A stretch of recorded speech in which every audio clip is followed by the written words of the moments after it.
देखिए दोस्तों, मैं समझता हूँ कि जो मैंने एक कैलकुलेशन दिखाई थी वो थियोरेटिकल कैलकुलेशन है। सारी लड़ाई ये है कि हम इस प्रोसेस को कितना स्लो कर सकते हैं प्रैक्टिकल सिचुएशन में। कोविड-19 तुला हुआ है अपने आप को मल्टीप्लाई करने के लिए, और हमारी लड़ाई है कि हम उसको मल्टीप्लाई ना होने दें। 2.2 से अगर हम इसे 1 पे ला पाएँ तो हम इस लड़ाई को ज़्यादा आसानी से जीत पाएंगे। मैं इसको एक और भी रीज़न से समझाना चाहता हूँ। मैं क्यों कह रहा हूँ कि ये कन्वर्जन रेट घटाने की ज़रूरत है, और उसका तरीका सिर्फ वही है, 2 प्रिंसिपल। पहला, सोशल डिस्टेंस, 1 मीटर से ज़्यादा डिस्टेंस होनी चाहिए 2 लोगों के बीच में। दूसरा, आप थोड़ी थोड़ी देर में हाथ धोते रहें और या सैनिटाइज करते रहें। तो मैं बताना चाहता हूँ कि क्यों मैं ऐसा कह रहा हूँ कि हमें इस कन्वर्जन रेट को किसी तरह से कम करना है। ध्यान से सुनिएगा। मैंने आपको बताया था कि अगर कन्वर्जन रेट 3 का होता है या 2.5 का होता है तो एक बार इस फिगर को देखिएगा।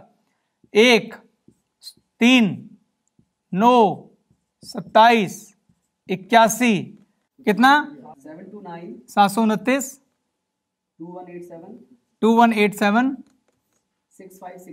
6561, 19683, 59049, 59049, 177, 147, 531, 441, 15, 94, 323। हाँ आगे 47, 82, 969, उसके बाद 143, 48, 907। एक मिनट रुक जाइए। 1,43,28,907। अब ये फिगर मेरा दिखाने का पर्पस आपको डराना नहीं है। मेरा पर्पस है, जरा हम फैसिलिटी की बात करते हैं। आज भारत सरकार ने बहुत खूबसूरत फैसिलिटी तैयार कर रखी है, क्योंकि नंबर इस समय सिर्फ कितना है, 177। आप जानते हैं भारतवर्ष में कितने हॉस्पिटल हैं, सरकारी हॉस्पिटल, गैर सरकारी हॉस्पिटल, और उनमें कितनी भीड़ होती है। मैं मेडिकल सिस्टम की बात कर रहा हूँ। कोरोना वायरस का इस समय जो डेथ परसेंटेज है वो 2 से 2-2.5% के आसपास है, लेकिन इटली में ये 2% से 6% चला गया। आपने सोचा कि चाइना में 2% का आ रहा था, तो इटली में 2 से 6% क्यों चला गया? कोई व्यक्ति इस वायरस से इन्फेक्ट हो जाता है, उसके ठीक होने की संभावना बहुत ज़्यादा है। मेजॉरिटी ऑफ लोग ठीक हो जाते हैं, ठीक, लेकिन कौन? जिन्हें प्रॉपर इलाज मिलता है। एक नंबर के बाद किसी भी कंट्री की जो मेडिकल सिस्टम है उसके फेल होने का चांसेस हैं, और उसी को बोलते हैं आउटब्रेक। आउटब्रेक मतलब विस्फोट होना। लिमिटेड नंबर ऑफ बेड्स हैं, लिमिटेड नंबर ऑफ डॉक्टर्स हैं। अगर एक लिमिट से ज़्यादा ये मरीज बढ़ेंगे किसी भी स्टेट में, किसी भी शहर में, तो वहाँ की मेडिकल व्यवस्था ठप पड़ जाएगी, और बहुत सारे ऐसे लोग होंगे जिन्हें इलाज नहीं मिलेगा। ये मैं कोई ऐसे नहीं बोल रहा हूँ, ये आज करंट इटली की सिचुएशन है। और ये सिर्फ कब हो गया है? जब इटली में खाली यहाँ पे नंबर है। आज इटली में 35,000 पेशेंट्स हैं, और इटली जैसी डेवलप कंट्री आज डॉक्टर चूज कर रहे हैं कि हमें किसका ट्रीटमेंट करना है और किसका नहीं करना है। अगर कोई व्यक्ति वल्नरेबल है उसका इलाज नहीं कर रहे हैं, जो ठीक हो सकता है उसका कर रहे हैं। हॉस्पिटलों में जगह नहीं है, लोगों को घरों में आइसोलेशन देने की कोशिश की जा रही है। तो खाली बात ये नहीं है कि लोग कितने % ठीक हो रहे हैं, इससे एक बहुत बड़ा चाव क्रिएट हो जाएगा कंट्री में। हमें इस नंबर को एक लिमिट से ऊपर अगर हमने बढ़ने दिया तो भारत सरकार भी फेल हो जाएगी। तो खाली ये जिम्मेदारी गवर्नमेंट की नहीं है, हर भारतीय को, हर भारतवासी को कोरोना के खिलाफ हथियार उठाना पड़ेगा। और हथियार कितने हैं? सिर्फ 2।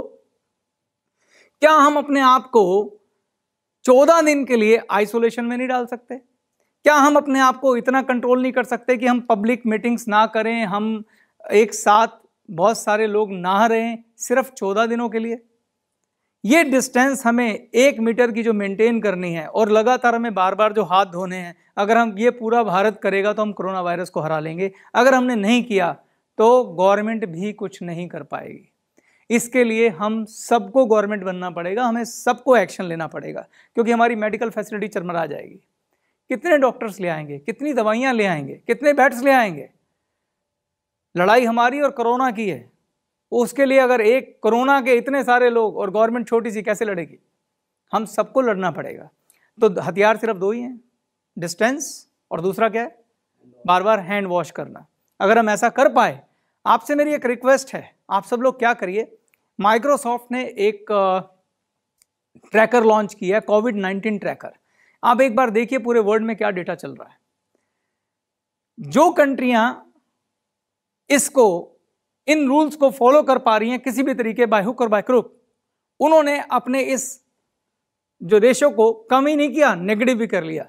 इसके लिए मैं दो कंट्रियों को बधाई देना चाहता हूं, जिसमें एक कंट्री है आपकी साउथ कोरिया, उसने इसको रिवर्स किया, और चाइना फाइनली उसने भी रिवर्स किया। यानी ये रिवर्स कब होगा? जब कोरोना से जितने इन्फेक्ट कर रहा है उससे ज्यादा ठीक हो जाए। मैंने जब आपको बोला हमें 1:1 करना है, उसका फायदा क्या होता है? अगर हम एटलीस्ट स्लो डाउन कर पाए, इसके लिए जितने भी देशभक्त हैं वो अगर इस रूल को फॉलो करेंगे तो हम स्लो डाउन करेंगे, तो उससे क्या होगा? ये फिगर में ड्रास्टिक चेंज आएगा। ये जो ग्रोथ हो रही है उसमें ड्रास्टिक चेंज आएगा। उसमें क्या होगा कि 14 दिन के लिए पेशेंट कोई हॉस्पिटल गया है, जब तक दूसरा आएगा तो वो खाली भी करके चला जाएगा। भाई हमारे देश के हॉस्पिटल कैसे चलते हैं? मरीज आते हैं, ठीक होते हैं, चले जाते हैं, फिर दूसरा मरीज आ जाता है। पर अगर अचानक एक साथ सारे मरीज आ जाएंगे तो कहां जाएंगे? तो अगर हम इस ग्रोथ रेट को नेगेटिव कर सकें या एटलीस्ट एक पे भी रख सकें, तो हमारी मेडिकल फैसिलिटीज, हमारा मेडिकल सिस्टम टूटेगा नहीं। तो इसलिए मेरा यह भी आपसे कहना है, पूरे आपको एक जिम्मेदार नागरिक होने के नाते, क्योंकि जिस तन लागे वो तन जाने। अक्सर लोगों को लगता है उसके साथ हो रहा है, हमारे साथ नहीं होगा। तो मैं आपको कहना चाहता हूं, इस कोरोना वायरस ने किसी को नहीं बख्शा। कनाडा के प्राइम मिनिस्टर की वाइफ को हो गया, ईरान के मिनिस्टर्स को हो गया, ये किसी को भी हो सकता है। आपको नहीं मालूम कौन आपके रेलिंग पे हाथ रख के चला जाएगा और आप हाथ लेके अंदर वापस आ जाएंगे। सो इसलिए इसकी हम सबको एक साथ जिम्मेदारी लेनी पड़ेगी।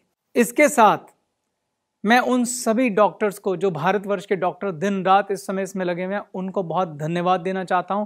आज हम सबको दिल से उन्हें दुआएं देने की जरूरत है, क्योंकि वो दिन रात लगे हुए हैं इस बीमारी की इलाज के लिए भी और लोगों का ट्रीटमेंट करने के लिए। मैं भारत सरकार को धन्यवाद देना चाहता हूं। आज भारत सरकार बड़े सजग होकर लगी हुई है और हमने पूरे विश्व में एक कीर्तिमान स्थापित किया है कि हमने 3 हफ्ते तक इसे कंट्रोल करके रखा है। बड़ी बड़ी डेवलप कंट्रियां ऐसे नहीं कर पाई। अमेरिका में भी 190 डेथ हो चुकी हैं।